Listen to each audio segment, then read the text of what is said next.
Hare Krishna. Hare Krishna. Welcome to Krishna Book Part 3, class number 6. This is the first day of Kartik, Ki Jai. And we're gonna pick up where we left off in the Krishna book. Beautiful. But first we'll have a short kirtan. Yeah.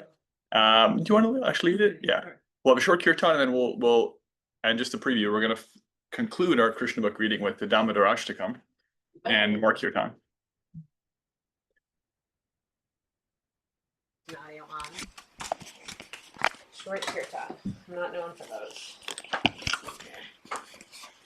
Starting with our opening prayers.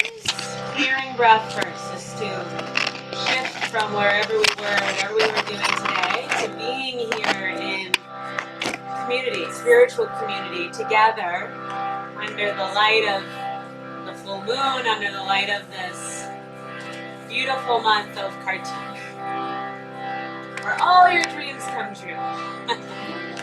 Take a deep breath in, fill up. Open your mouth, exhale, let it go. Sip it in, sip it in, sip it in. Jnanam samardasya, jnana shalakaya, chakshunattamena, tasmai shri gurave namah. Namo Vishnupadaya, Krishna Prasthaya Bhutale, Srimate Bhaktivedanta Swami Nityanamine. Namaste Saraswati Devi, Gauravani Pracharine, Nirvishesha Shunyavai, Achataya Deshataya, Panchakalpasruvyascha, Vipasindhuveva cha, Patitanam Pavanebhyo, Vaishnavebhyo Namo Namaha.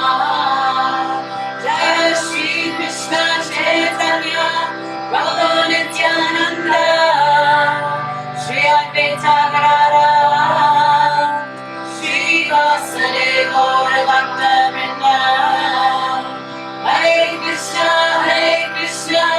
Krishna Krishna, Hare Hare, Hare Rama,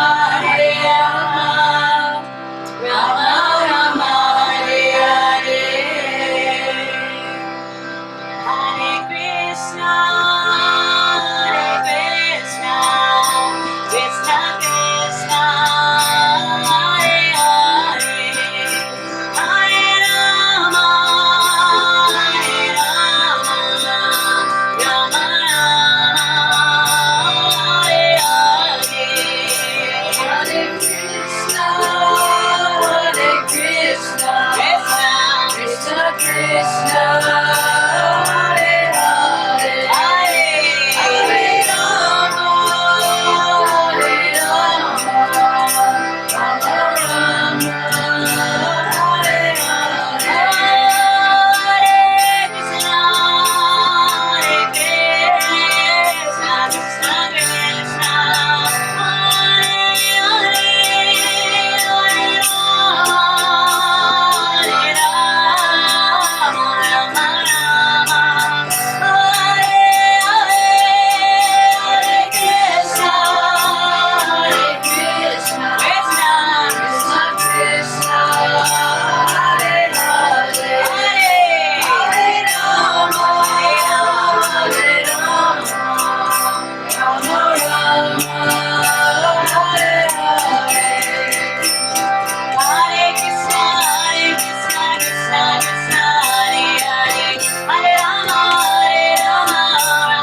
P. Study group P. Kartik P. Om Jnanatimirandhasya Jnananjana Chakshurunmilitam Yena Tasmai Shri Gurave Namaha Vancha Kalpatarupyascha Kripasindhubhyeva Cha Patitanam Pavanebhyo Vaishnavebhyo Namo Namaha Jai Shri Krishna Chaitanya Prabhu Nityananda Shri Advaita Gadadhara Shri Vasadi Gaura Bhakta Vrinda Hare Krishna Krishna Krishna Hare Hare Hare Rama, Rama Rama, Hare Hare. Hare Krishna. Okay. Any reflections from last week's readings? We read about Krishna's fight with Banasura and how that included a fight between Krishna's mantra weapon and Lord Shiva's mantra weapon. And then we had this king, Nriga, who was turned into a lizard because of unsuccessfully trying to win at the karmic system. Any reflections before we jump into chapter 64, 65?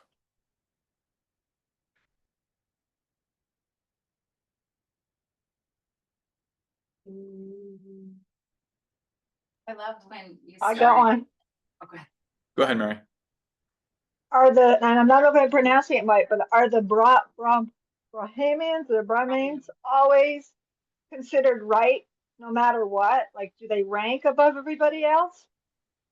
Yeah, in a functional spiritual culture, the most elevated position is a Brahmin, somebody who dedicates himself to spiritual truth and lives very simply.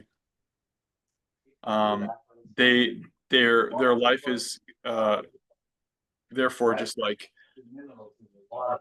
worshiping the Lord, teaching others how to worship, studying scripture, teaching about scripture, and they can also receive charity and give charity, and they live very simply.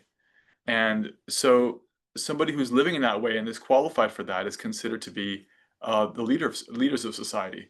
And the administrative heads, like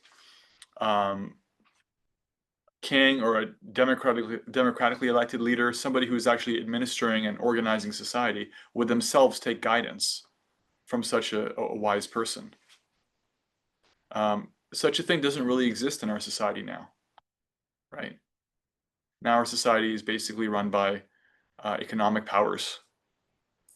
You know, even our administrative heads are their decisions are based on economic decisions. So the system as it is quite topsy-turvy, but it's meant to be a wisdom culture. And the Brahmins are dedicated to wisdom. And they can, because they live so simply, they can be neither bought nor sold. You can't actually bribe them because they're so simple and so renounced. Thank you. Thank you. Yeah, I was still sort of caught up in the fact that they kept on fighting over that one cow that they wouldn't have said, but that's part, as you said, part of the Leela that, they were, and I think that that lesson is, for me, and I had written it in a lesson I learned a long time ago, and I wrote it in there that, you do good things without do it as if no one's looking. Like you don't do things so that you can get some bonus points or you'll get some reward from it. That was the king's problem. He did a lot of great stuff, but he kept on his ego kept on getting boosted by everything he did, and it was sort of feeding him, and that became a lizard. So Yeah, it's good takeaway. Because the thing is, if you do it on your own account, you're trying to collect the credits, it's on your account, then you got to deal with all the faults in it. It's like, how can you perfectly satisfy everybody? Yeah. Like, on one level, it's like, yeah, the pastam has to go on, so there has to be some disagreement between the Brahmins. But it's like on another level, that's the world. You can't actually satisfy everybody. If it's not one thing, it's another thing. You can't actually, on your own account, be the hero all the time. So don't do things on your account. Do things on Krishna's account.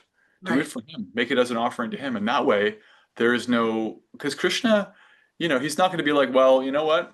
You didn't read the second addendum to page 34 of the footnotes of the laws of humanity that I gave you. So therefore, I'm going to throw you into this kind of hell. It's like, no, Krishna's not a lawyer. If you want to try to be like the owner and controller, then you got to work with the laws of karma, and then you're subjected to those things. If you're actually like, I'm just here to serve, then you're completely free, and there is no, even if there's a mistake, it's fine. There's no such consideration. Yeah. Yeah. Eileen's been waiting, and then we'll go to Shakti. I love how you opened the class last time with the talk about Mimuna Devi and talking about complacency and entitlement is the biggest enemy of bhakti. And that theme really, like, it was so cool how you connected that, and both of the chapters had elements of that. And I loved the visual of, like, when you mentioned when Krishna cut off the arms of Banasura, like that was kind of cutting his false prestige. Yeah. And kind of stripping him down from that. And like, so what a cool visual image that Krishna gives us in this Leela with that. And then as we move on to the next chapter with our Lizard King, I loved when you talked about like counting the currency of karma. Like you mentioned that phrase, and I thought that was super cool. And like, again, it's just like, okay, how are we offering? Are we doing it selflessly? Are we doing it with motive? And to also really pay attention to when we do charity. Like, I know even, in talking, and this is maybe a little bit of a question too, it's like, we may not want to give money to a certain charity because they may promote killing of animals, but like we're trying to help people, but it also has these other effects, and to be really thoughtful in where we give charity and how we do our service to make sure that, we're not supporting things that are counter to our practices. Yeah. Good point. Thank you. Building off of it, just in case it's a different point, kind of just really short of, we were speaking about how the whole point is to become purified by giving, right? Versus like boosting our pride Yeah. and our ego, and that it's all leading to giving our entire selves to God. And our training for that is our practice, right? And in being in association and offering seva. Yeah, and I was thinking that as both Eileen just shared and so did Nancy. So I just wanted to say that. Thank you. There was a question in chat, and then Shakti. Aaron says, is there a connection between Kali Yuga and the loss of wisdom culture? Definitely. Yeah, that's all over scripture. It talks about the intact structure where culture is guided by the most renounced, simplest, spiritually enriched people. That's no longer the case. There are a lot of posers, a lot of people who pose as spiritually advanced. And if you want more on that, you can read through the Bhagavatam, because at the end of the Bhagavatam, in the 12th canto, there's a description of what this age will look like. Although it was written 5,000 years ago, it talks about how people will they'll be judged on their personal beauty, their ability to actually maintain like an attractive hairstyle. It says specifically will be like considered like a status symbol. They'll consider it appropriate to leave their house without even taking a shower. Just like basic things, and more about like the wisdom culture and like what posing looks like in fake wisdom culture. That's also described there. It's kind of like, yeah, yes, unfortunately. But it's also the age where Lord Chaitanya's movement appears, the Sankirtan movement. Okay, Shakti. So I was gonna similarly to what Eileen was saying, and then Kishori had talked about, is doing things, is doing like the whole idea of offering the service and really like we're not, and one of the things I wanted to sort of just not tell on myself, but tell on myself, that, I thought, oh, I'm so excited, I'm doing service. And so I would like share it with people. And then I thought, why am I sharing that? And I sort of had to like sit with that. I had to question my own motives.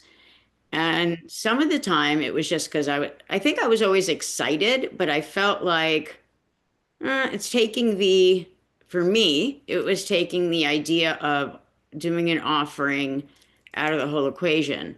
And so that was like last year, but I started changing a lot of like the ways that the services I was doing, um, and the ways that I look around service, and do around service and talk to my Guru Dev around service, because I find that when I am doing service and I don't share it with people, it there's a different energy completely just surrounding me, in me. And then I can share that same energy with other people without sharing why I have that energy. Yeah. Sense. Yeah, well, as Harry Truman put it, it's amazing how much you can get done if you don't care who gets the credit. Yeah. A lot of time is spent like jockeying. I mean, like explicitly just jockeying, like really trying, but also just like on the subtle level, like you're pointing out, there may be like an internal way in which is like, I want to, I want this to be about something other than the fact that Krishna's being served. It could be about ego. It may be there. So thanks for that. And one other thing is also sometimes when people will say like, "Oh yeah, I've been learning all the shlokas in chapter 15." It's like, yay! Like I don't know why. It's like some people will say that, and it's like I think it's like learning it is great, and I want to do those things too. But I think sometimes that can there's this sort of teeter-totter, and I think that's something ever since like last year something kind of blew up on me, I'm glad it did. Like it was Kristen's arrangement because it allowed me to change, you Yeah. Well, as always, only you can know your intention. So the thing is not to look out for anyone else's intention, be like, well, they're bragging, because we don't even know. They may not be. But just for ourselves, that's what we have our control over. Is like, well, am I actually getting into that space of, ego or not? You know, you can just be excited for service. That's a legitimate thing. We should be excited for service. It's a wonderful opportunity. Thank you. Could I make a request that Yes. before we begin, if you could just speak briefly about Kartik? Sure. So this is the first day of Kartik. As many or most of you know, some of you know, Kartik is a month that comes once every year. It's beginning and ending. It varies because it's on the lunar calendar. So it starts on the day after the full moon, and or sometimes depending on the astronomy, maybe the full moon itself, but it runs for one lunar month, so 4 weeks, and it's a special month. Just like every day you have a special time that gives you extra benefit for spiritual practices. That's your Brahma Muhurta, the like before dawn hours. And every 2 weeks you have this Ekadashi, this 11th day of the waxing and waning fortnight. There's extra benefit. And there's also a special seasonal discount, 99% off sale, all bhakti results. So Kartik is a time for just taking up any extra service you want to, and you don't have to tell anybody about it. It could be very private. It usually is, because it's a thing of like if you share it to show it off, it kind of like defeats the purpose, as we were talking about just now. But many people will take up, like, maybe they'll chant more, maybe they'll read more. Really classic offering in Kartik is just offering a little lamp or a ghee wick, which we're going to do after this reading, to our deities. But you can offer to any picture of Krishna. There's a beautiful song called the Damodar Ashtakam, which we'll share in the chat. We're going to sing it too. It's to child Krishna form of Krishna is Damodar, the thief of the butter, who's bound around the belly with a rope. And it's beautiful remembrance of his childhood pastimes in Vrindavan. And it's those are two classic services that are really kind of everyone does. I would say a lot of people do during Kartik, like millions and millions of people around the world will be doing. But you can also just, well, you know what? I'm gonna like let go of this bad habit, or have less of it, or more of this sangha, or more reading. Or those kinds of things are really beneficial, and you get more spiritual benefit for all of them. It's a very dear month for Srimati Radharani. It's a month for special benefit for devotions there. So that's a bit about Kartik. And on that note, we're going to dive into the Krishna book. Okay.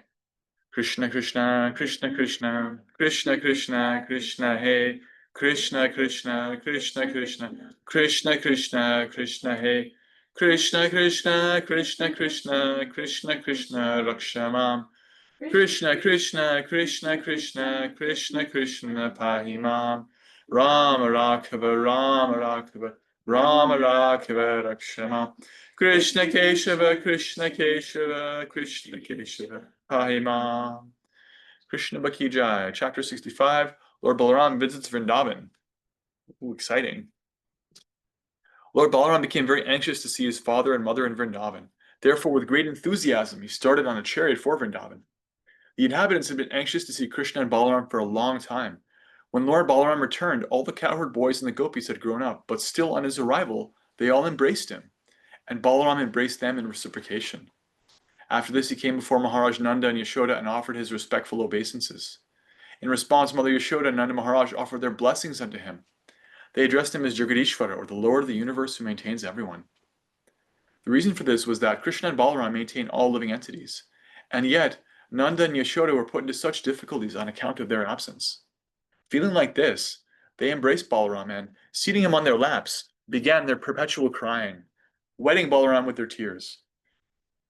Lord Balaram then offered his respectful obeisances to the elderly cowherd men and accepted the obeisances of the younger cowherd men. Thus, according to their different ages and relationships, Lord Balaram exchanged feelings of friendship with them. He shook hands with those who were his equals in age and friendship, and with loud laughing embraced each one of them. After being received by the cowherd men and boys, the gopis, and King Nandi and Yashoda, Lord Balaram sat down, feeling satisfied, and they all surrounded him. First, Balaram inquired from them about their welfare, and then, since they had not seen him for such a long time, they began to ask him different questions. The inhabitants of Vrindavan had sacrificed everything for Krishna, simply being captivated by the lotus eyes of the Lord. Because of their great desire to love Krishna, they never desired anything like elevation to the heavenly planets or merging into the effulgence of Brahman to become one with the absolute truth. They were not even interested in enjoying a life of opulence, but were satisfied in living a simple life in the village as cowherds.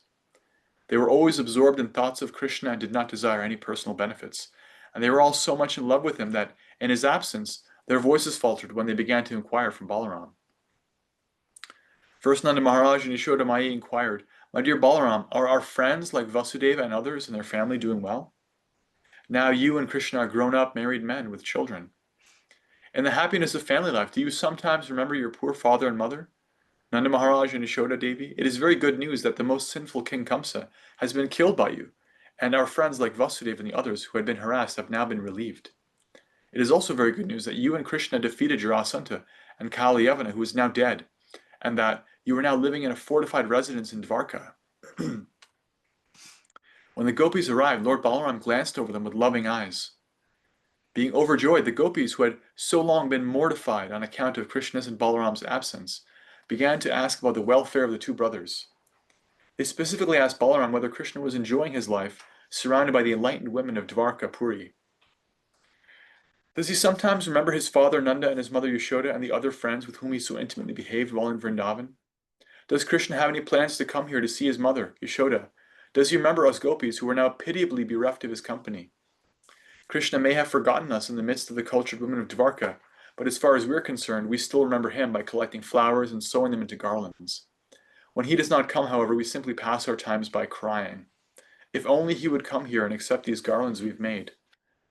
Dear Lord Balaram, you know that we would give up anything, everything for Krishna's friendship. Even in great distress, one cannot give up the connection of family members, but although it might be impossible for others, we give up our fathers, mothers, sisters, and relatives. But then Krishna, without caring a pinch for our renunciation, all of a sudden renounced us and went away. He broke off our intimate relationship without serious consideration and left for a foreign country. But he was so clever and cunning that he manufactured very nice words. He said, "My dear gopis, please do not worry. The service you have rendered me is impossible for me to repay." After all, we are women, so how could we disbelieve him? Now we can understand that his sweet words were simply for cheating us. Protesting Krishna's absence from Vrindavan, another gopi said, "My dear Balaramji, we are of course village girls, so Krishna could cheat us in that way, but what about the women of Dwarka? Don't think they are as foolish as we are.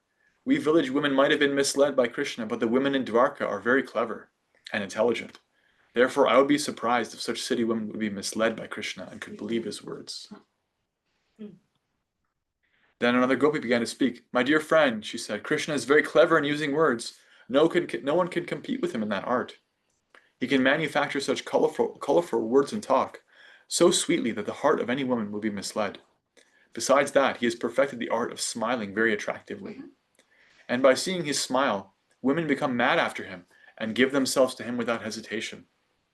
Another gopi, hearing this, said, "My dear friends, what is the use of talking about Krishna? If you are at all interested in passing time by talking, let us talk on some subject other than him. If cruel Krishna can pass his time without us, why can't we pass our time without Krishna? Of course, Krishna is passing his days without us very happily, but we cannot pass our days happily without him." When the gopis were talking in this way, their feelings for Krishna became more and more intense, and they were experiencing Krishna's smiling, Krishna's words of love, Krishna's attractive features, Krishna's characteristics, and Krishna's embraces. By the force of their ecstatic feelings, it appeared to them that Krishna was personally present and dancing before them. Because of their sweet remembrance of Krishna, they could not check their tears, and they began to cry without consideration. Lord Balaram, of course, could understand the ecstatic feelings of the gopis, and therefore he wanted to pacify them. He was expert in presenting an appeal, and thus, treating the gopis very respectfully, he began to narrate the stories of Krishna so tactfully that the gopis became satisfied. To keep the gopis satisfied, Lord Balaram stayed there continuously for 2 months, namely the months of Chaitra, March, April, and Vaishakha, April, May. For those 2 months, he kept himself among the gopis, and he passed every night with them in the forest of Vrindavan to satisfy their desire for conjugal love. Thus, Balaram also enjoyed the rasa dance with the gopis during those 2 months. Since the season was springtime, the breeze on the bank of the Yamuna was blowing very mildly, carrying the aromas of different flowers, especially the flower known as kaumudi. Moonlight filled the sky and spread everywhere, and thus the banks of the Yamuna appeared very bright and pleasing, and Lord Balaram enjoyed the company of the gopis there. The demigod known as Varuna sent his daughter Varuni in the form of liquid honey, oozing from the hollows of the trees. Because of this honey, the whole forest became aromatic, and the sweet aroma of the liquid honey, Varuni, captivated Balaramji. Balaramji and all the gopis became very much attracted by the taste of the Varuni, and all of them drank it together. While drinking this natural beverage, all the gopis chanted the glories of Lord Balaram, and Lord Balaram felt very happy, as if he had become intoxicated by drinking that Varuni beverage. His eyes rolled in a pleasing attitude. He was decorated with long garlands of forest flowers, and the whole situation appeared to be a great function of happiness, because of this transcendental bliss. Lord Balaram smiled beautifully, and the drops of perspiration decorating his face appeared like soothing mountain morning dew. While Balaram was in that happy mood, he desired to enjoy the company of the gopis in the water of the Yamuna. Therefore he called the Yamuna to come nearby. But the Yamuna neglected the order of Balaramji, considering him intoxicated. Lord Balaram became very much displeased at the Yamuna's neglecting his order. He immediately wanted to scratch the land near the river with his plowshare. Lord Balaram has 2 weapons, a plow and a club, from which he takes service when they are required. This time he wanted to bring the Yamuna by force, and he took the help of his plow. He wanted to punish the Yamuna because she did not come in obedience to his order. He addressed the Yamuna, "You wretched river, you did not care for my order. Now I shall teach you a lesson. You did not come to me voluntarily. Now, with the help of my plow, I shall force you to come. I shall divide you into hundreds of scattered streams." When the Yamuna was threatened like this, she became greatly afraid of the power of Balaram, and immediately came in person, falling at his lotus feet and praying thus, "My dear Balaram, you are the most powerful personality, and you are pleasing to everyone. Unfortunately, I forgot your glorious exalted position, but now I have come to my senses, and I remember that you hold all the planetary systems on your head, merely by your partial expansion, Shesha. You are the sustainer of the whole universe. My dear Supreme Personality of Godhead, you are full with 6 opulences. Because I forgot your omnipotence, I have mistakenly disobeyed your order, and thus I have become a great offender. But my Lord, please know that I am a soul surrendered unto you, who are very affectionate to your devotees. Therefore, please excuse my impudence and mistakes, and by your causeless mercy, may you now release me." Upon displaying this submissive attitude, the Yamuna was forgiven, and when she came nearby, Lord Balaram enjoyed the pleasure of swimming in her waters, along with the gopis, in the same way that an elephant enjoys himself along with his many she-elephants. After a long time, when Lord Balaram had enjoyed to his full satisfaction, he came out of the water, and immediately a goddess of fortune offered him a nice blue garment and a valuable necklace made of gold. After bathing in the Yamuna, Lord Balaram, dressed in blue garments and decorated with golden ornaments, looked very attractive to everyone. Lord Balaram's complexion is white, and when he was properly dressed, he looked exactly like the white elephant of King Indra in the heavenly planets. The river Yamuna still has many small branches, due to being scratched by the plowshare of Lord Balaram.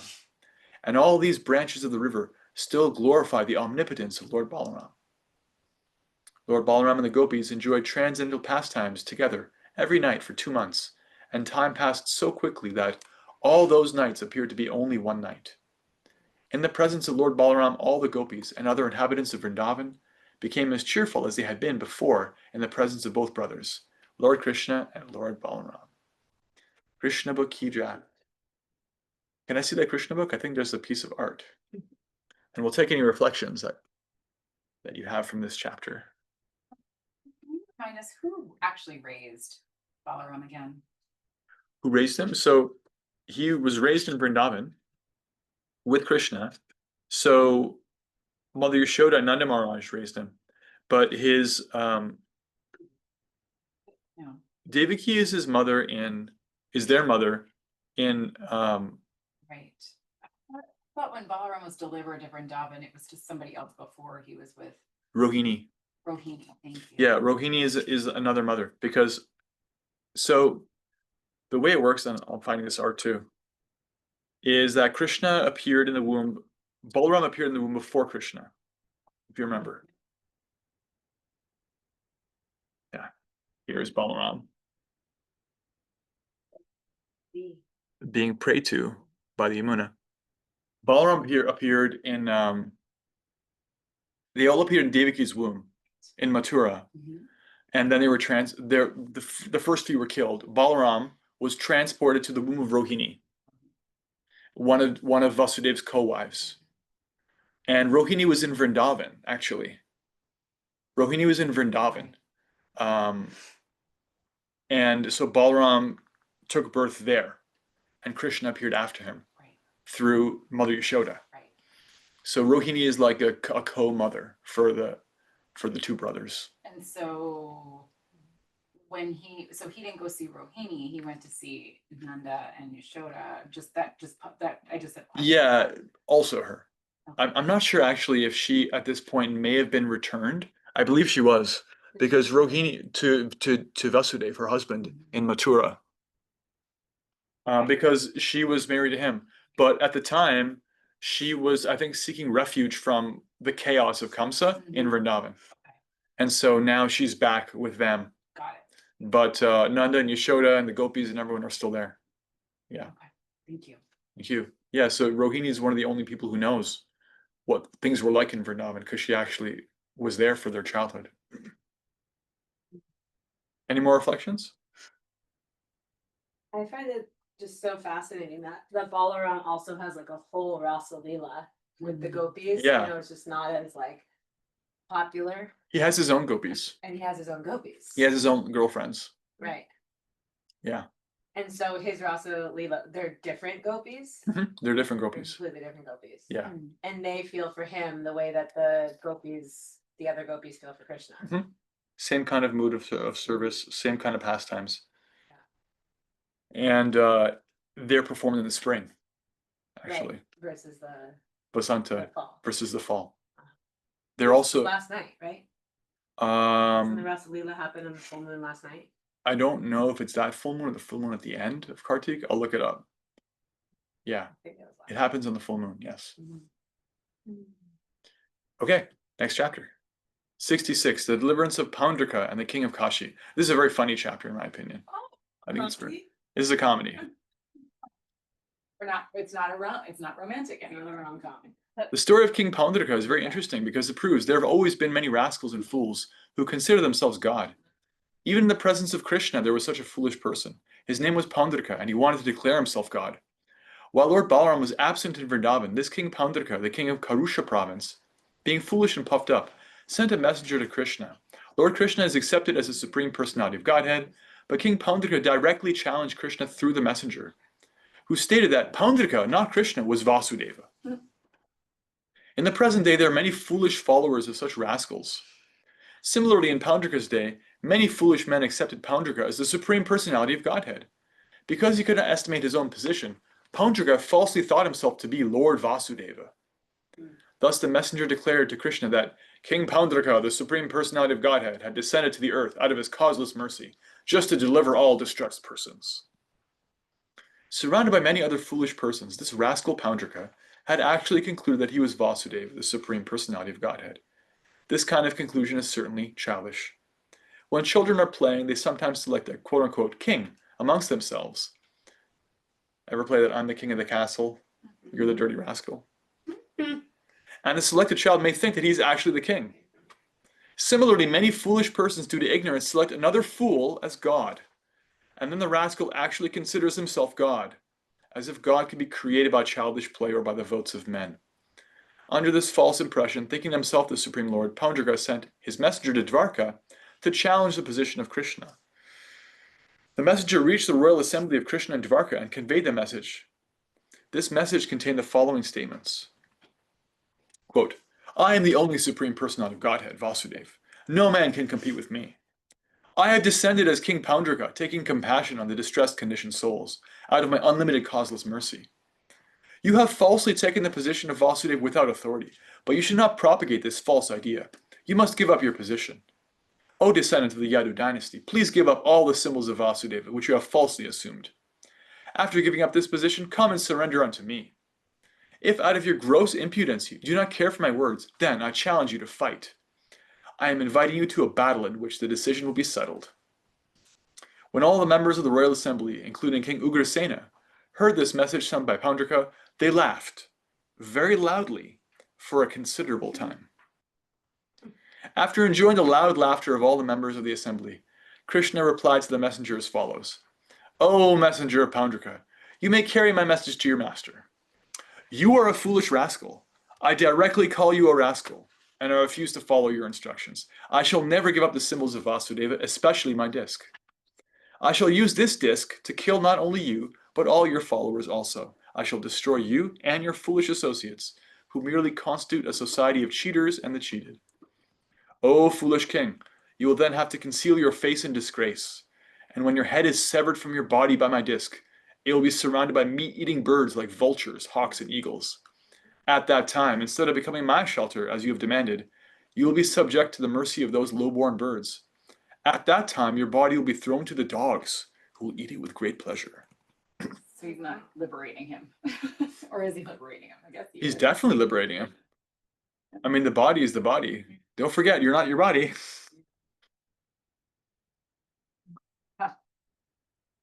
The messenger carried the words of Lord Krishna to his master, Paundraka, who patiently heard all these insults. Without waiting any longer, Lord Sri Krishna immediately started out on his chariot to punish the rascal Paundraka, the king of Karusha. Because at that time he was living with his friend the king of Kashi, Krishna surrounded the whole city of Kashi. King Paundraka was a great warrior, and as soon as he heard of Krishna's attack, he came out of the city with 2 Akshauhini divisions of soldiers. The king of Kashi also came out with 3 Akshauhini divisions.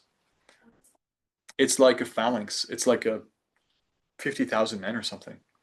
It's some division of a certain number of infantry, cavalry, archers, and horsemen. Like 10,000 or 20,000 or something. It's a large number. At some point, Prabhupada defined it, or he's going to define it. I think he probably defined it earlier. We can look it up. When the 2 kings came before Lord Krishna to oppose him, Krishna saw Paundraka face to face for the first time. Krishna saw that Paundraka had decorated himself with the symbols of the conch shell, disc, lotus, and club. He carried an imitation Sharanga bow, and on his chest was a mock insignia of Srivatsa. His neck was decorated with a false Kastuba jewel, and he wore a flower garland, in exact imitation of Lord Vasudeva's. He was dressed in yellow silken garments, and the flag on his chariot carried the symbol of Garuda, exactly imitating Krishna's. He had a very valuable helmet on his head, and his earrings, like swordfish, glittered brilliantly. On the whole, however, his dress and makeup were clearly imitation. Anyone could understand that he was just like someone on stage playing the part of Vasudeva in false dress. When Lord Sri Krishna saw Pandrika imitating his posture and dress, he could not check his laughter, and thus he laughed with great satisfaction. I guess, as they say, imitation is the sincerest form of flattery. The soldiers on the side of King Pandrika began to shower their weapons upon Krishna. The weapons, including various kinds of tridents, clubs, poles, lances, swords, daggers, and arrows, came flying in waves, and Krishna counteracted them. He smashed not only the weapons, but also the soldiers and assistants of Pandrika, just as, during the dissolution of this universe, the fire of devastation burns everything to ashes. The elephants, chariots, horses, and infantry belonging to the opposite party were scattered by the weapons of Krishna. Indeed, the whole battlefield became strewn with smashed chariots and the bodies of men and animals. There were fallen horses, elephants, men, asses, and camels. Although the devastated battlefield appeared like the dancing place of Lord Shiva at the time of the dissolution of the world, the warriors on the side of Krishna were very much encouraged by seeing this, and they fought with greater strength. At this time, Lord Krishna told Pandrika, "Pandrika, you requested me to give up the symbols of Lord Vishnu, specifically my disc. Now I will give it up to you. Be careful. You falsely declare yourself Vasudeva imitating me, therefore no one is a greater fool than you." From this statement of Krishna's, it is clear that any rascal who advertises himself as God is the greatest fool in human society. Krishna continued, "Now, Pandrika, I shall force you to give up this false representation. You wanted me to surrender unto you? Now this is your opportunity. We shall now fight, and if I am defeated and you are victorious, I shall certainly surrender unto you." In this way, after chastising Pandrika very severely, Krishna smashed Pandrika's chariot to pieces by shooting an arrow. Then, with the help of his disc, he separated Pandrika's head from his body, just as Indra shaves off the peaks of mountains by striking them with his thunderbolt. Similarly, Krishna also killed the king of Kashi with his arrows. Lord Krishna specifically arranged to throw the head of the king of Kashi into the city of Kashi itself, so that his relatives and family members could see it. Krishna did this just as a hurricane carries a lotus petal here and there. Lord Krishna killed Pandrika and his friend Kashiraj on the battlefield, and then he returned to his capital city, Dwarka. I found that. Mm-hmm. So a solid, how do you say Akshauhini. Akshauhini, a solid phalanx of 21,870 chariots, 21,870 elephants, 109,650 infantry, and 65,000 cavalry is called an Akshauhini. from the that specifically is from the Srimad Bhagavatam, Canto 1:848. Thank you. And many of those were killed on the battlefield of Kurukshetra. Many of those, all of those sets. Yeah, it was a giant battle. Can you imagine? All liberated. Yeah. Because they were in Krishna's presence. When Lord Krishna returned to the city of Dwarka, all the Siddhas from the heavenly planets were singing his glories. As far as Pandrika was concerned, somehow or other he always thought of Lord Vasudeva by falsely dressing himself in imitation of the Lord. Therefore, Pandrika achieved Sarupya, one of the 5 kinds of liberation, which means he got the same kind of, well, it'll say, and was thus promoted to the Vaikuntha planets where the devotees have the same bodily features as Vishnu, with 4 hands holding the 4 symbols. Factually, his meditation was concentrated on the Vishnu form, but because he himself thought he was Lord Vishnu, it was offensive. But by his being killed by Krishna, that offense was mitigated. Thus he was given Sarupya liberation, and he attained the same form as the Lord. It's a spiritual body. When the head of the king of Kashi was thrown to the city gate, people gathered and were astonished to see that wonderful thing. When they found out that there were earrings on it, they could understand that it was someone's head. They conjectured as to whose head it might be. Some thought it was Krishna's head, because Krishna was the enemy of Kashiraj, and they calculated that the king of Kashi might have thrown Krishna's head into the city, so the people might take pleasure in the enemies being killed. But they finally detected that the head was not Krishna's, but that of the king of Kashi himself. When this was ascertained, the queens of the king of Kashi immediately approached and began to lament the death of their husband. "Our dear Lord," they cried, "upon your death we have become just like dead bodies." The king of Kashi had a son whose name was Sudakshina. After observing the ritualistic funeral ceremonies, he took a vow that, since Krishna was the enemy of his father, he would kill Krishna, and in this way liquidate his debt to his father. Therefore, accompanied by a learned priest qualified to help him, he began to worship Mahadev, Lord Shiva. Lord Shiva, who is also known as Vishwanath, is the lord of the kingdom of Kashi. The temple of Lord Vishwanath is still existing in Varanasi, and many thousands of pilgrims still gather daily in that temple. By the worship of Sudakshina, Lord Shiva was very much pleased, and he wanted to give a benediction to his devotee. Sudakshina's purpose was to kill Krishna, and therefore he prayed for a specific power by which to kill him. Lord Shiva advised that Sudakshina, assisted by the Brahmins, execute the ritualistic ceremony for killing one's enemy. This ceremony is also mentioned in some of the tantras. Lord Shiva informed Sudakshina that if such a black ritualistic ceremony were performed properly, then the evil spirit named Dakshinagni would appear and then carry out any order given to him. He would have to be employed, however, to kill someone other than a qualified Brahmana. If all these conditions were met, then Dakshinagni, accompanied by Lord Shiva's ghostly companions, would fulfill the desire of Sudakshina to kill his enemy. When Sudakshina was encouraged by Lord Shiva in that way, he was sure that he would be able to kill Krishna. With a determined vow of austerity, he began to execute the black art of chanting mantras, assisted by the priests. This is black magic, dark magic, and revenge magic, like dark voodoo. After this, out of the fire came a great demoniac force, whose hair, beard, and mustache were exactly the color of hot copper. Like mine. Hot copper. So it's shining red, I think.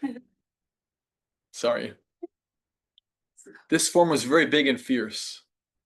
As the demon arose from the fire, cinders of fire emanated from the sockets of his eyes. The giant fiery demon appeared still more fierce due to the movements of his eyebrows. He exhibited long, sharp teeth, and sticking out his long tongue, licked his upper and lower lips. He was naked, and he carried a big trident, blazing like fire. He's a devil. Yeah. They worship Lord Shiva to get a devil to do their bidding. That usually works out, right? Could go wrong. What could go wrong? After appearing from the fire of sacrifice, he stood wielding the trident in his hand. Instigated by Sudakshina, the demon proceeded toward the capital city Dvarka with many hundreds of ghostly companions, and it appeared that he was going to burn all outer space to ashes. The surface of the earth trembled because of his striking steps. When he entered the city of Dvarka, all the residents panicked, just like animals in a forest fire. At that time, Krishna was playing chess in the Royal Assembly Council Hall. All the residents of Dwarka approached him and addressed him. "Dear Lord of the Three Worlds, a great fiery demon is ready to burn the whole city of Dwarka. Please save us." In this way, all the inhabitants of Dwarka appealed to Lord Krishna for protection.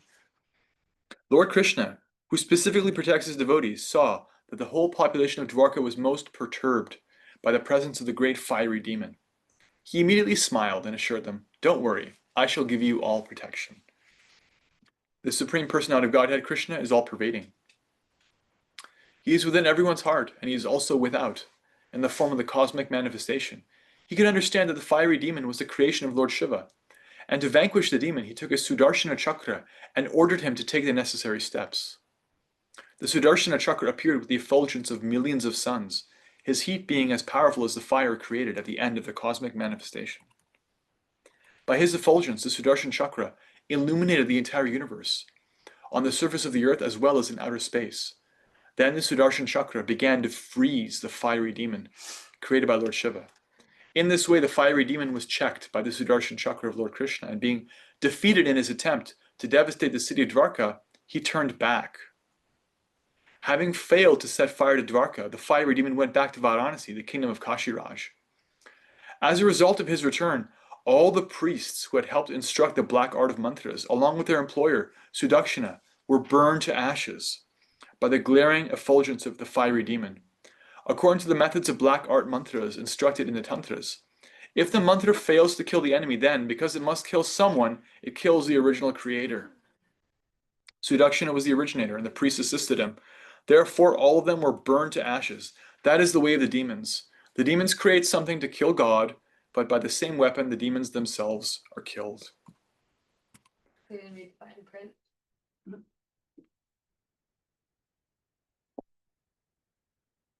Yeah, that's not a battle you're going to win. Mm-mm.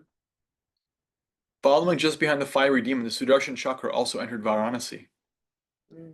This city had been very opulent and great for a very long time. Even now, the city of Varanasi is opulent and famous. This Varanasi is also known as Kashi. That's why you see both names. Even now, the city of Varanasi is opulent and famous, and it is one of the important cities of India. There were then many big palaces, assembly houses, marketplaces, and gates with large and very important monuments by the palaces and gates. Lecturing platforms could be found at each and every crossroads. There were buildings that housed the treasury, elephants, horses, chariots, and grain, and places for distribution of food. The city of Varanasi had been filled with all these material opulences for a very long time. But because the king of Kashi and his son Sudakshina were against Lord Krishna, the Vishnu Chakra Sudarshana, the disc weapon of Lord Krishna, devastated the whole city by burning all these important places.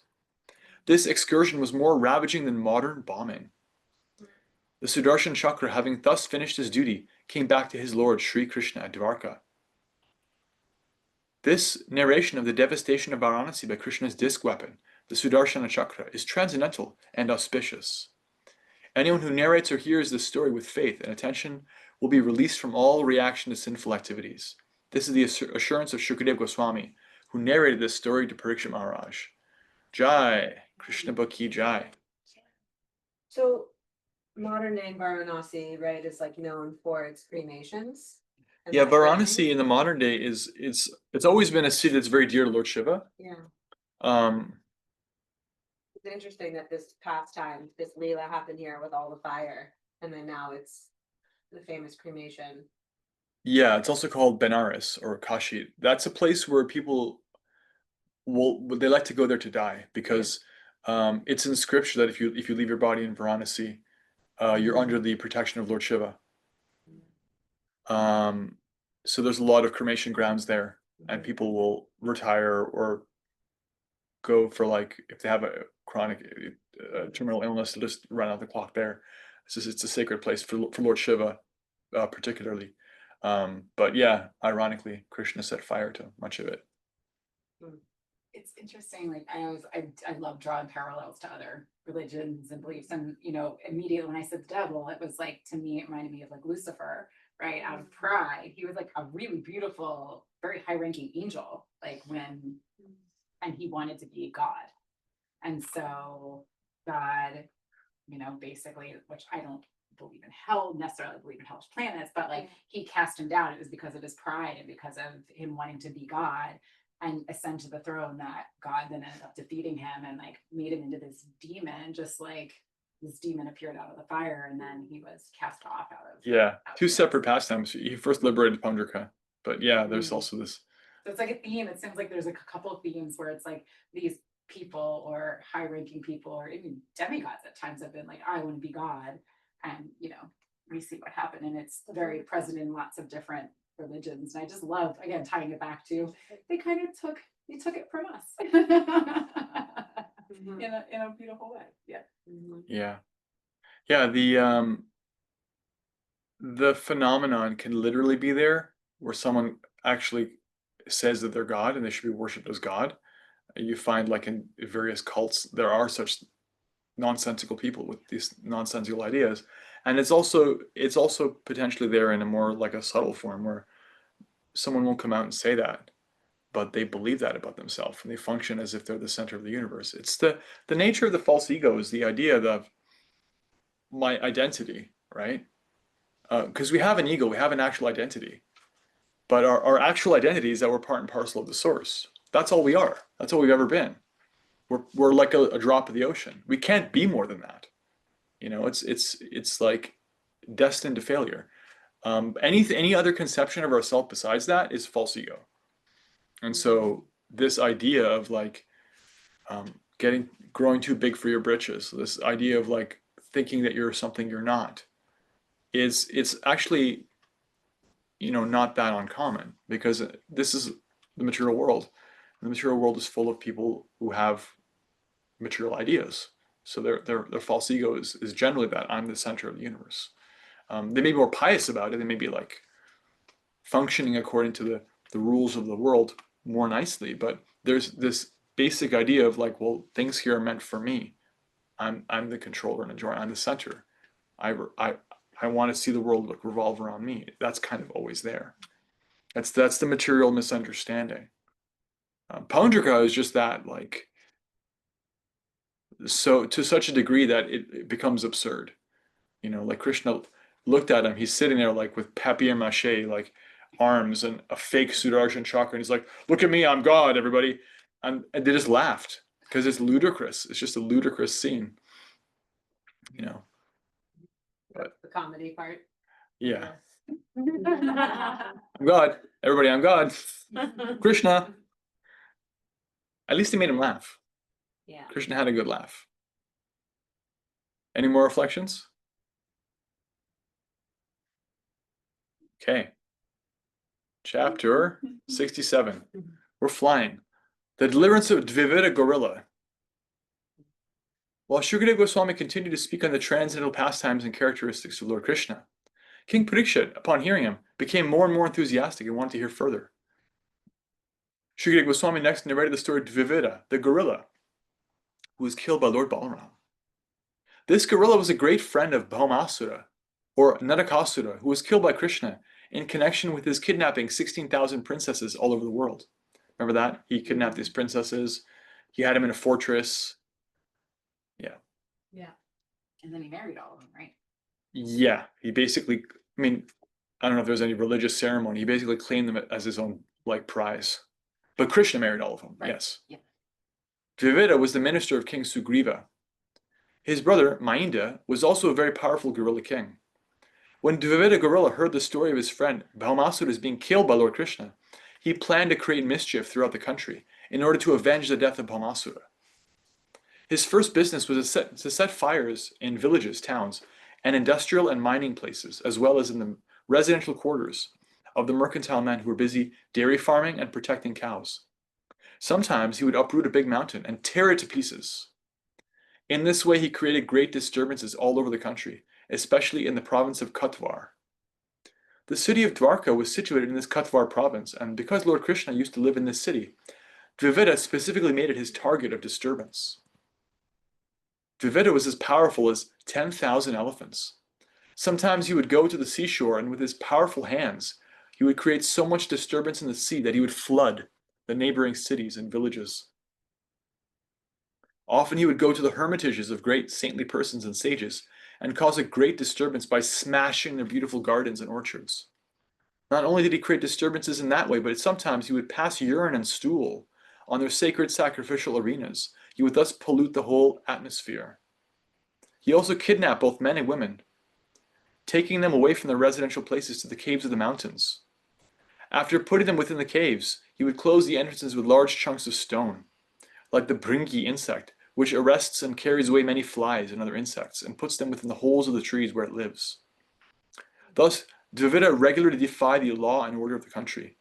Not only that, but he would sometimes pollute the female members of many aristocratic families by forcibly raping them. Oh my.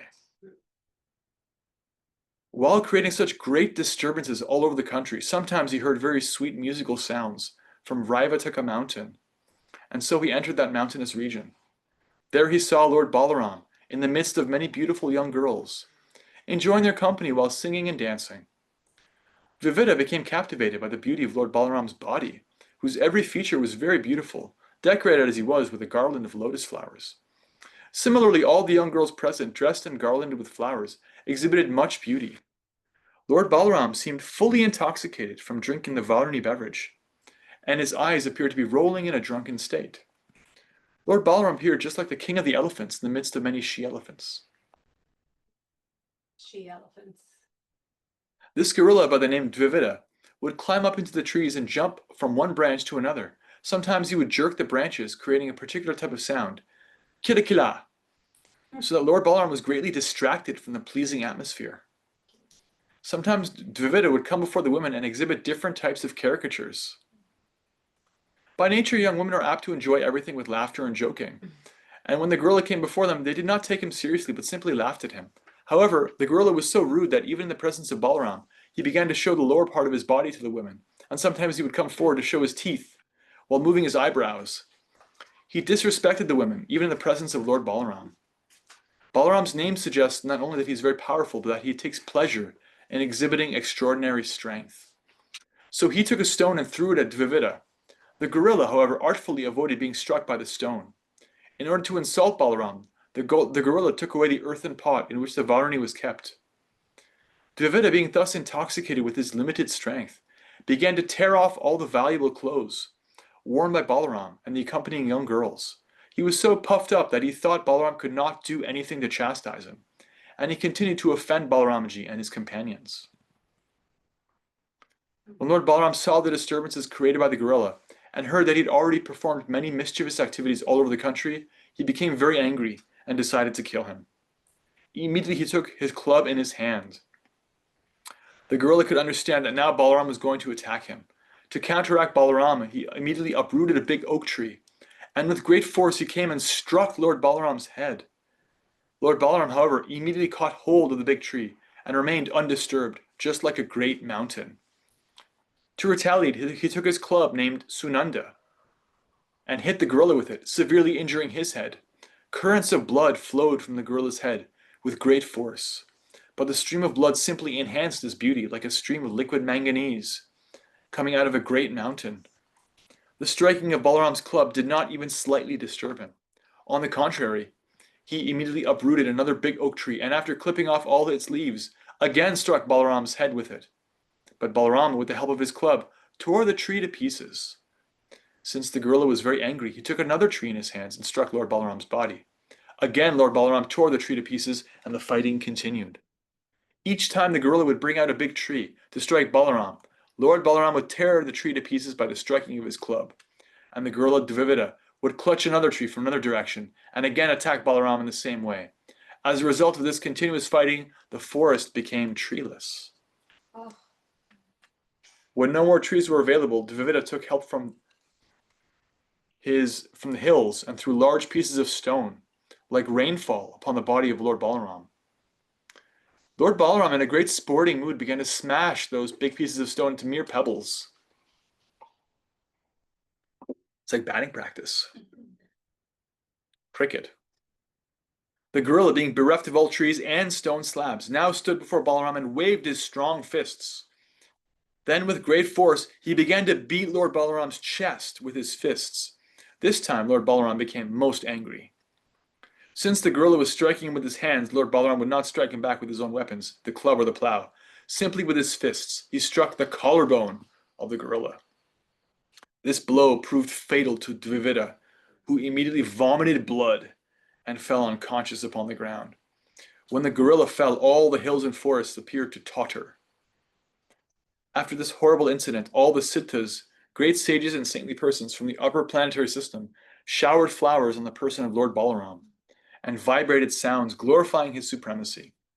All of them chanted, "All glory to Lord Balaram!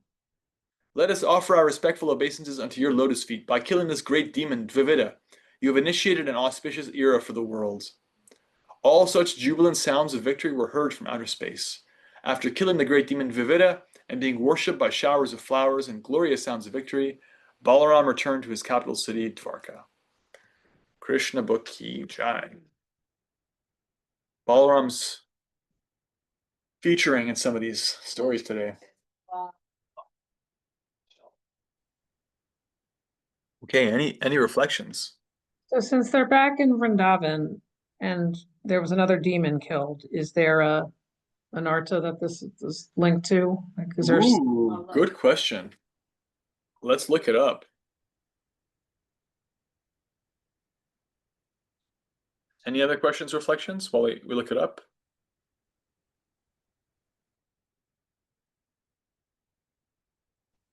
I have a quick question. Go ahead. Where did this gorilla come from? Where did he come from? Yeah, I mean, where, Yeah, it's mentioned. Let's see. he was a great friend of Bamusura,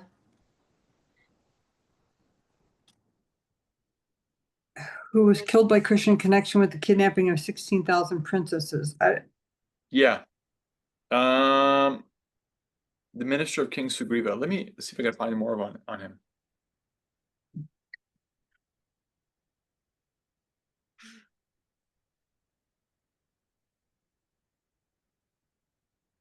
Well, I guess it says he wanted Okay. to avenge the death of So, Valmasara.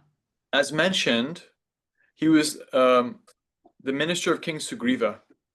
Sugriva appears in the Ramayana. Sugriva is part of the monkey army that Hanuman belongs to. They were loyal followers of Lord Rama. Um, after bad association with Narakasura, remember Narakasura himself is one of Krishna's sons, but became a demon by bad association. By associating with Narakasura, Duvida became a bully and a jerk and a troublemaker. So basically, he came from a good place. He's from the family of, he's from the race and the society of Hanuman, but he Oh. became a bad apple until he's killed by Balaram. So he's quite old, because that's in the Ramayana is a very old scripture. He's even thousands and thousands of years old by the time Krishna's appeared. Since he's been living from that time when the Ramayana took place, so he's an ancient remnant of that monkey race that somehow turned evil. That's all I got. What do we find about Bhaktivinoda Thakur? From Bhaktivinoda Thakur? The demons in Vrindavan. Well, the gorilla's not listed on the document or the resources that I found before. Yeah. Did this happen in but Vrindavan or did this happen in Dwarka? Well, Balaram. It happened. He's with the gopis. It's mentioned. It's not clear because it mentions that. But he was killed by Balaram, not Krishna. So I'm Yeah. wondering if that is a distinction. But I'm not seeing an arta associated with him. Yeah, neither do I. So it appears there's not any specific thing that Bhaktivinoda Thakur associates with this demon. Thanks for checking. Yep. Okay, any other reflections? Okay. This is a longer chapter, so we're not going to finish it, I don't think, but we're going to start it. And then we're going to get into the Damodar Ashtakam and Kirtan. One comment, it seems Yeah. that with Tanya's comment in the chat, in her reflections around like finding the last few chapters, not in an offensive way, but like a little more dry or not as like, I don't know what the exact words she was using. She didn't say boring, but maybe I'll say that word. But these feel like they've shifted into more of they're more Leela-esque and entertaining. Yeah, or like Leela-esque, and there's something. Maybe it's also connected just being shorter, and like I don't know, but I feel like energetically something shifted in just how I'm feeling and reading and hearing these chapters versus the previous. Yeah, it's different every time. Yeah. It's different every time. You keep listening because, I'm hearing these for like I don't know how many times. Yeah. It's different every time. They're all these pastimes are transcendental. Right. They all leave their mark on the heart. So then is it also connected to however I am or whoever each person is, what their internal experiences is when they're hearing it? Because it will land differently every time. Yeah. Mm-hmm. That's why it's such a nice experience to read through the Krishna book and then start it again. Because it's living. It really is. It's not like a single pointed, objective reality that you could just keep experiencing the same way over and over again. It's a relationship. Mm-hmm. And then when you read something more than once, you experience that. Like, has anybody here read the Bhagavad Gita more than once or like looked at the same verses more than once? It changes. It grows, So yeah. Who knows what you'll feel next time? It's like when you're in Vrindavan, you're going around Govardhan Hill, you're doing a parikrama. Some parts of the walk are rough. Some parts are soft, sweet sand. But it's always it's the walk. It's the parikrama of Govardhan Hill. It doesn't matter whether it's sweet or it's tough. It's like it's part of the experience.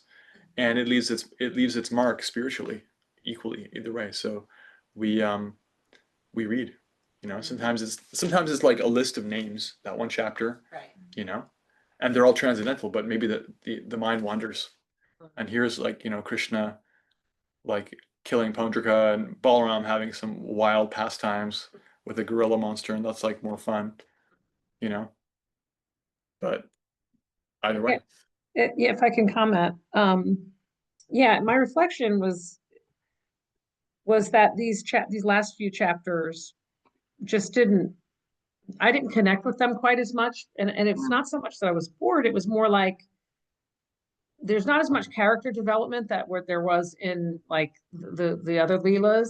Like, here's a new chapter, here's a new demon, we have no or new person or new group that's going to fight with Krishna. They're going to fight and fight and fight, and then the next chapter they're going to do some more fighting, and that like different people are going to be doing this fighting over time. And I guess it might be also where I am personally right now. You know, it was just like some of it was kind of entertaining, and I found myself distracted because when they were throwing different weapons at each other, I don't know why I was thinking of my kids and their addiction to Pokemon, like throwing different weapons, like, you know, yawning weapon, go. Like it was just, I don't know. I was just kind of in a weird place listening to all this because it wasn't drawing me in the same way that other chapters have drawn me in. And I think that's partially because of, you know, like I said, like character development and the romance of different stories hits me different than, you know, Yeah. these types of you know, physical fighting stories. Like they're not my, like if I were to choose entertainment on the television, like, you know, conventional It would be an television, action movie, yeah. it wouldn't be what I would choose to watch. Do you know what I mean? Well, that's the cool thing is like there's different genres. Right.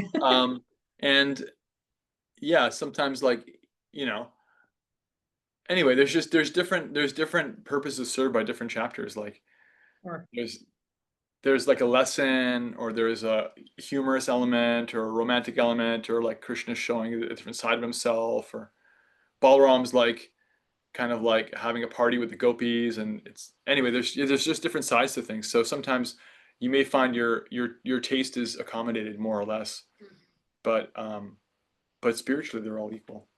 yeah, But the totally Krishna makes book sense. is very, yeah, it's very diverse. It's a real sampler. A lot of, as has been mentioned before, a lot of different stuff happens in each chapter. Like it's a departure. It's really like a spiritual comic book. Okay, chapter 68, the marriage of Samba. Duryodhana, the son of Dhritarashtra, had a marriageable daughter by the name of Lakshmana. She was a very highly qualified girl of the Kuru dynasty, and many princes wanted to marry her. In such cases, the Swayamvara ceremony is held, so the girl may select her husband according to her own choice. In Lakshmana's Swayamvara assembly, when the girl was to select her husband, Samba appeared. He was the son of Krishna's by Jambavati, one of Lord Krishna's chief wives. This son, Samba, was so named because he was a pet child and always lived close to his mother. The name Samba indicates a son who is very much his mother's pet. Amba means mother and Sam means with. So this special name was given to him because he always remained with his mother. He was also known as Jambavati Sutta for the same reason. As previously explained, all the sons of Krishna were as qualified as their great father. Samba wanted Duryodhana's daughter Lakshmana, though she was not inclined to have him. Therefore, Samba kidnapped Lakshmana by force from the Swayamvara assembly. Because Samba took Lakshmana from the assembly by force, all the members of the Kuru dynasty, such as Dhritarashtra, Bhishma, Vidura, and Arjuna, thought it an insult to their family tradition that the boy, Samba, could possibly have kidnapped their daughter. All of them knew that Lakshmana was not at all inclined to select him as her husband, and that she was not given the chance to select her own husband. Instead, she was forcibly taken away by this boy. Therefore, they decided that he must be punished. They unanimously declared that he was most impudent and had degraded the Kurus' family tradition. Therefore, all of them, under the counsel of the elder members of the Kuru dynasty, decided to arrest the boy but not kill him. They concluded that the girl could not be married to any other boy than Samba, since she had already been touched by him.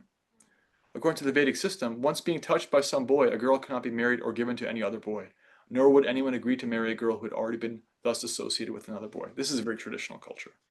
Why ends up departing from Sita. in the end. No, not exactly. That's complicated. The elder members of the family, such as Bhishma, wanted to arrest him.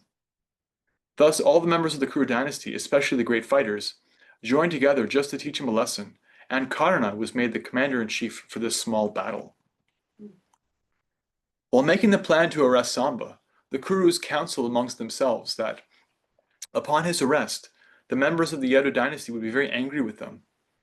Thus, there was every possibility of the Yadus accepting the challenge and fighting with them. But they also thought, if they came here to fight with us, what could they do? The members of the Yadu dynasty cannot equal the members of the Kuru dynasty because the kings of the Kuru dynasty are the emperors, whereas the kings of the Yadu dynasty are able to enjoy their land only because we have granted it to them.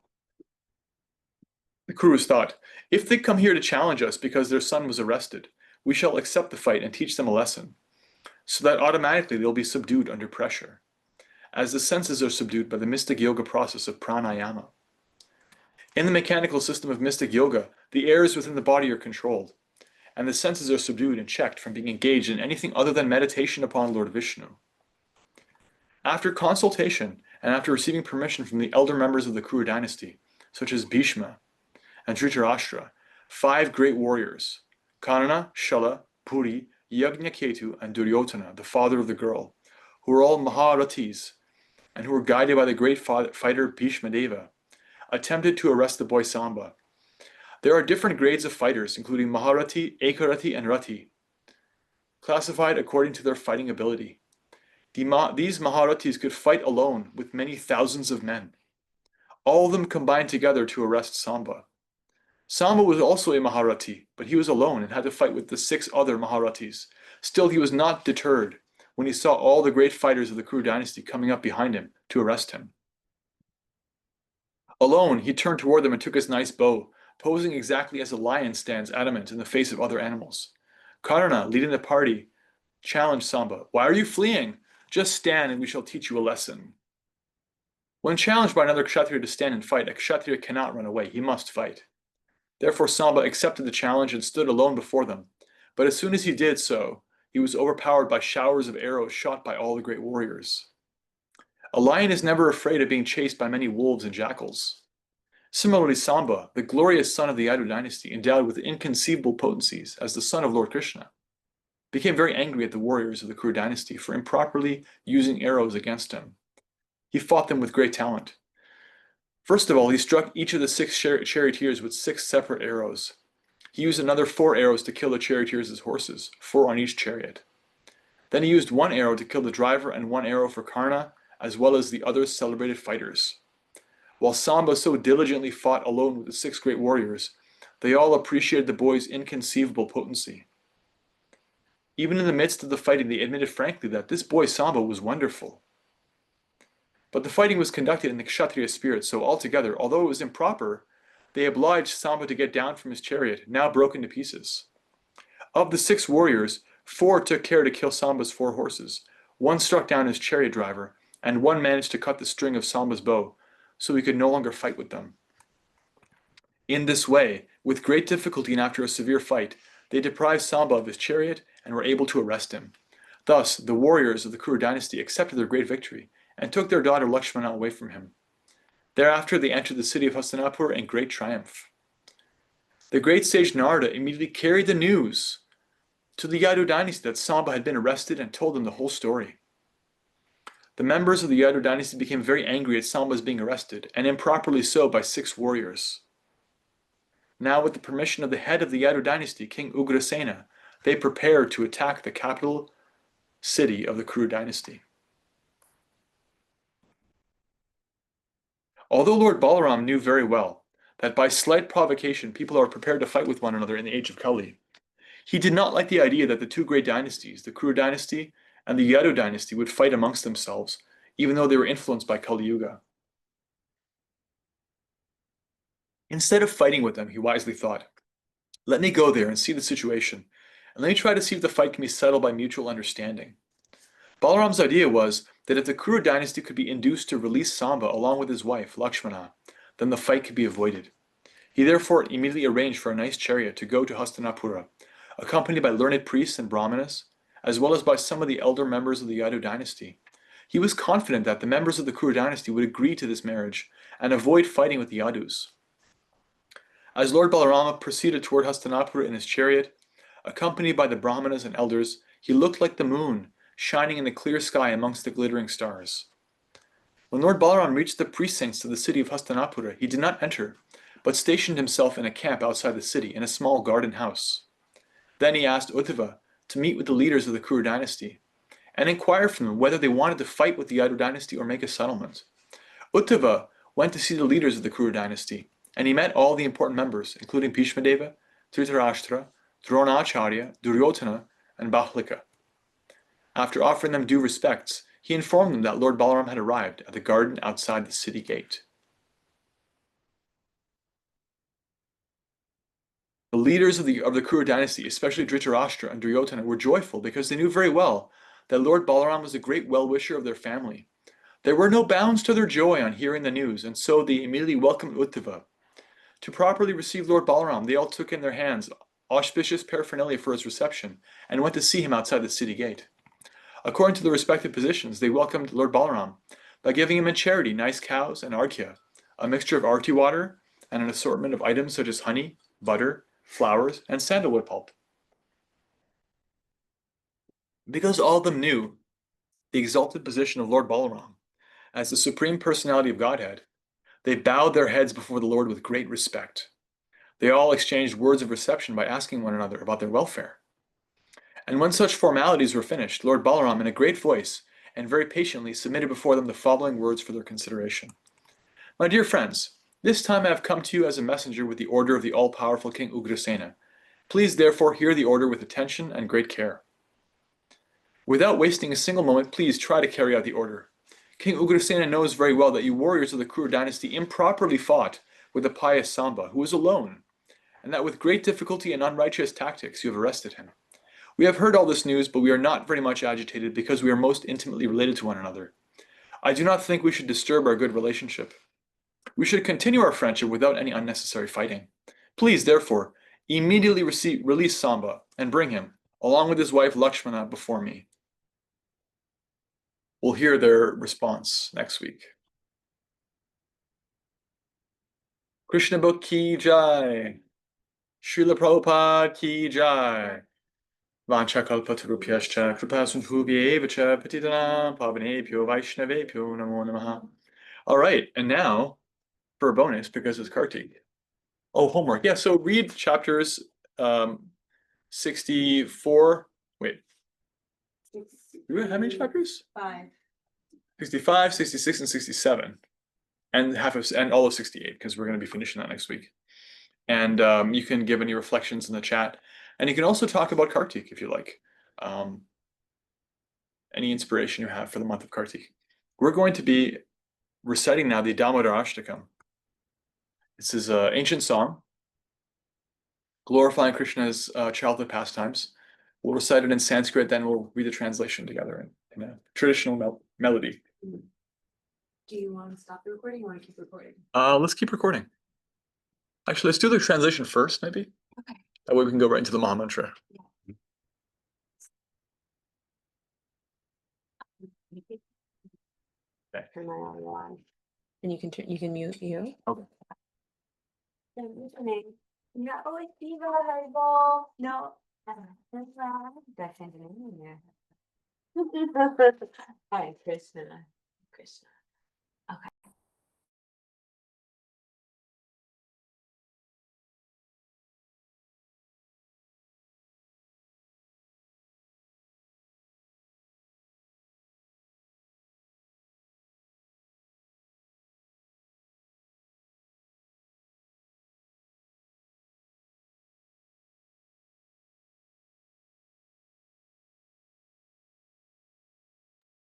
I can't hear you. Thank you. I didn't realize Shamya had already muted himself. Sorry.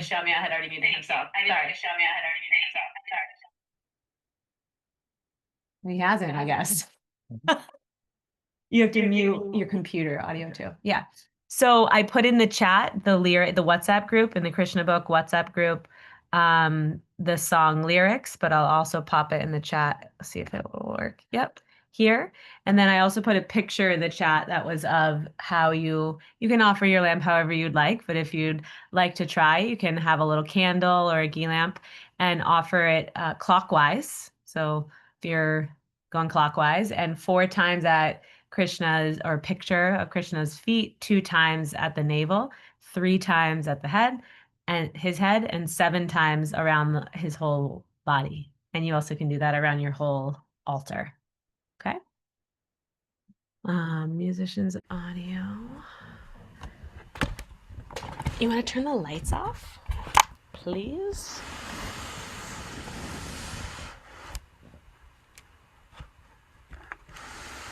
Okay. Do you all have the lyrics? Otherwise, I have notebooks too. Then we have our ghee lamps here. So first, we're gonna read the translation. Shamia, do you want to read the first part, and maybe we can go around the room?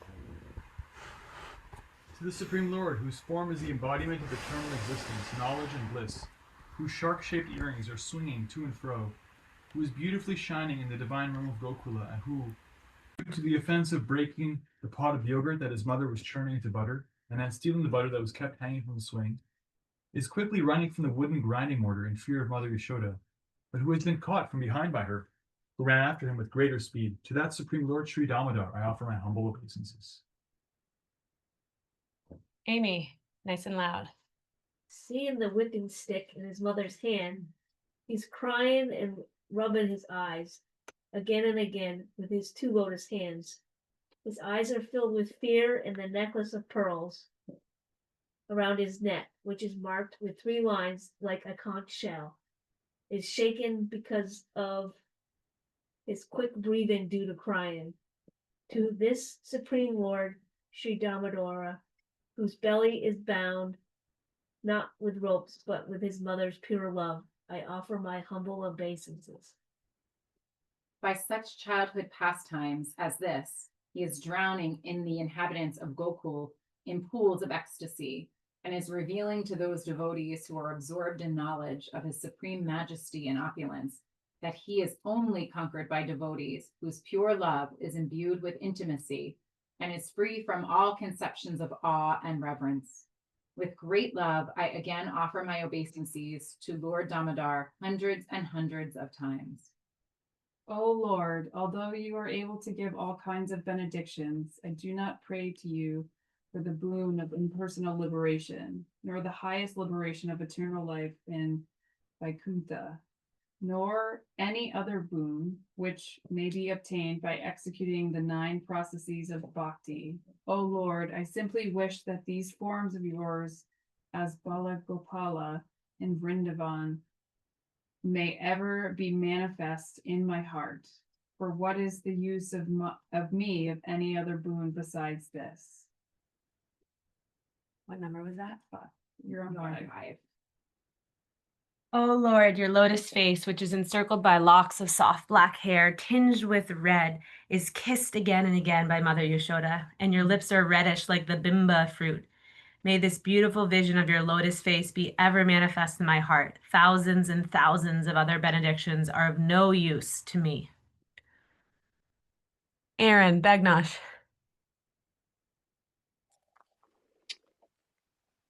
Six, right? Yep. O Supreme Godhead, I offer my obeisances unto you. O Damodara, O Ananta, O Vishnu, O Master, O my Lord, be pleased upon me. By showering your glance of mercy upon me, deliver this poor ignorant fool, who is immersed in an ocean of worldly sorrows and become visible to my eyes. Whoever wants to unmute, read next. Okay. O Lord Damodara, just as the 2 sons of Kuvera, Managriva, and Nalakuvara were delivered from the curse of Narada and made into great devotees by you in your form as a baby tied with rope to a wooden grinding mortar. In the same way, please give to me your own prema bhakti. I long for this and have no desire for any kind of liberation. One more online. O Lord Damodara, I first of all offer my obeisances to the brilliantly effulgent rope which binds your belly.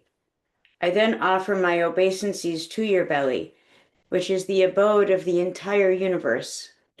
I humbly bow down to your most beloved Srimati Radharani, and I offer all obeisances to you, the Supreme Lord who displays unlimited pastimes. Haribol. Oh. So just gonna sing together. Shami's gonna play in the harmonium, and we won't do call and response. We'll just all sing together.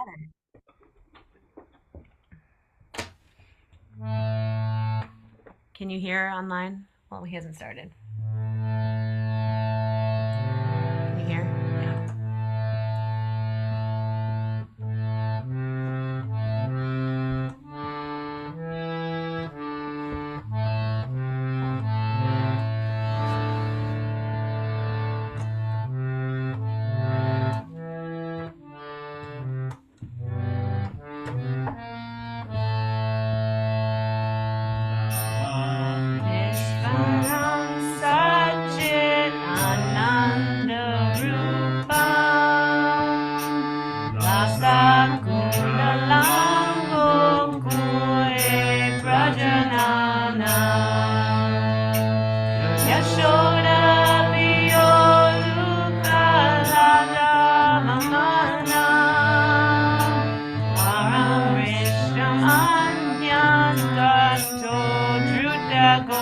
Yeah.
Vario Daraya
Krishna,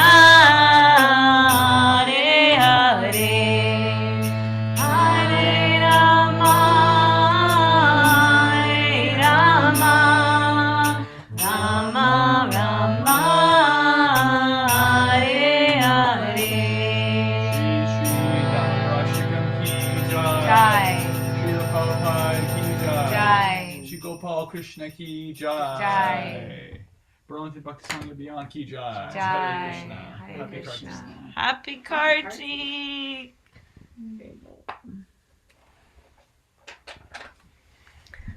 Happy Kartik, everybody who joined on later too. Eva, Julia's here, Shannon's here, Haribol Shakti's husband's there. Haribol, Hare Krishna, everyone, and we look forward to singing with you all Kartik long. Tuesday nights we'll do this, and anytime we're in person together, we'll do it. And have a beautiful, beautiful night. And thanks for taking the time to share your devotion with us. Hare Krishna. Good night. Love you all.